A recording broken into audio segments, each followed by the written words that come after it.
দেয়ার আর ইট ইংরেজি গ্রামারের এই দুটো শব্দ নিয়ে আমাদের সবারই কম বেশি কনফিউশন হয় তাই না?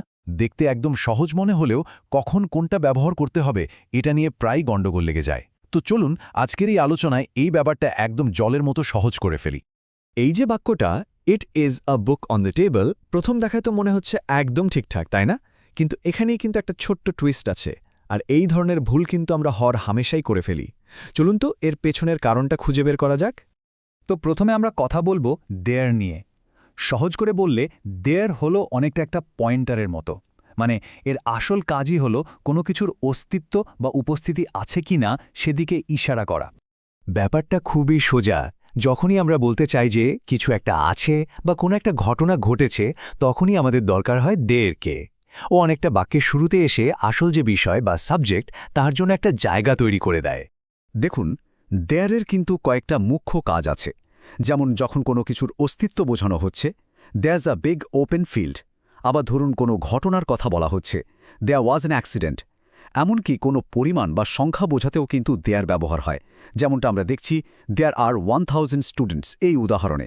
এই প্রত্যেকটা উদাহরণ কিন্তু আমাদের সোর্স থেকেই নেওয়া, যা ব্যাপারটা বুঝতে আরও সাহায্য করবে। আচ্ছা, দেয়ারের ব্যাপারটা তো বোঝা গেল। এবার চলুন আমাদের আরেক খেলোয়াড় ইটের দিকে যাওয়া যাক। আর এর কাজ কিন্তু দেয়ারের থেকে একেবারে আলাদা। ইটের মূল কাজ হল কোনো পরিস্থিতি বা দৃশ্যকে বর্ণনা করা। এখানে একটা মজার ব্যাপার আছে।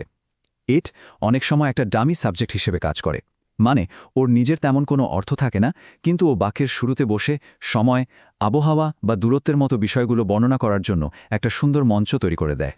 ইটের ব্যবহার কিন্তু অনেক রকম। দেখুন, সময় বোঝাতে ইটস 11 o'clock নাও, আবার আবহাওয়া বোঝাতে it's a clear sunny day. এমনকি দূরত্ব বা কোনো সাধারণ পরিস্থিতি বোঝাতেও কিন্তু আমরা ইট ব্যবহার করি। এই উদাহরণগুলো দেখলেই বোঝা যায় যে ইটের কাজের পরিধিটা ঠিক কতটা বড়। তো এতক্ষণ তো আমরা আলাদা আলাদা করে দেয়ার আর ইট নিয়ে কথা বললাম। এবার চলুন দুটোকে পাশাপাশি রেখে একবারে বুঝে নিই। পরের স্লাইডটা হলো একটা পারফেক্ট চিট শিট, যা আপনাকে এক নজরেই পার্থক্যটা ধরিয়ে দেবে। তাহলে মূল কথাটা কি দাঁড়ালো? খুবই সিম্পল। দেয়ার ব্যবহার হবে যখন আমরা কোনো কিছুর অস্তিত্ব বা থাকার কথা বলছি, আর ইট ব্যবহার হবে যখন আমরা কোনো কিছুর বর্ণনা দিচ্ছি। এই যে দেখুন, পাশাপাশি রাখায় ব্যাপারটা একদম পরিষ্কার হয়ে যাচ্ছে, তাই না? অনেক তো থিওরি হলো, এবার যা শিখলাম সেটা একটু ঝালিয়ে নেওয়া যাক, কি বলেন? চলুন কয়েকটা কুইজের মতো প্রশ্ন দিয়ে নিজেদের একটু পরীক্ষা করে নিই। এতে ব্যাপারটা মাথায় একদম গেঁথে যাবে। ওকে, প্রথম প্রশ্ন, dash a good time of year to visit. এখানে কি বসবে, ড্যাশ নাকি ইটস? একটু ভাবুন তো, বাক্যটা কি কোনো কিছুর অস্তিত্বের কথা বলছে নাকি একটা পরিস্থিতি বর্ণনা করছে?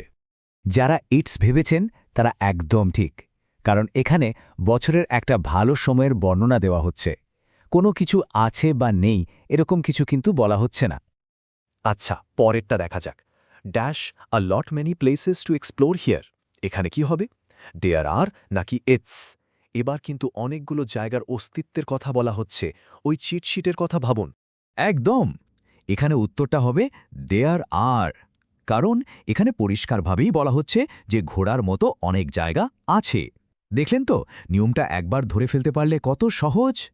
চলে এসেছি আমাদের শেষ প্রশ্নে, দ্যাজ ব্রিজিং নাও। এখানে দ্যাজ নাকি ইটস? ভালো করে খেয়াল করুন, এখানে কিসের কথা বলা হচ্ছে, আবহাওয়া নাকি কোনো কিছুর অস্তিত্ব? আর এর উত্তরটাও নিশ্চয়ই ধরে ফেলেছেন, অবশ্যই ইটস। কারণ ব্রিজিং বা হালকা বাতাস বইছে, এটা তো আবহাওয়ার একটা বর্ণনা। আশা করি এই উদাহরণের পর দেয়ার আর ইটের পার্থক্যটা আর কোনোদিন ভুল হবে না। সবশেষে এই ব্যাপারটা মনে রাখার জন্য একটা সহজ ছড়া আছে। দেয়ার বসে অস্তিত্ব, ঘটনা আর সংখ্যায়, ইট বসে আবহাওয়া, সময় আর অবস্থায়। এই একটা লাইন মনে রাখলেই কিন্তু সব কনফিউশন শেষ। যখনই কোনো কিছুর অস্তিত্ব বোঝাবেন ব্যবহার করবেন দেয়ার, আর যখনই কোনো বর্ণনা দেবেন ব্যবহার করবেন ইট। ব্যাস, এটুকুই।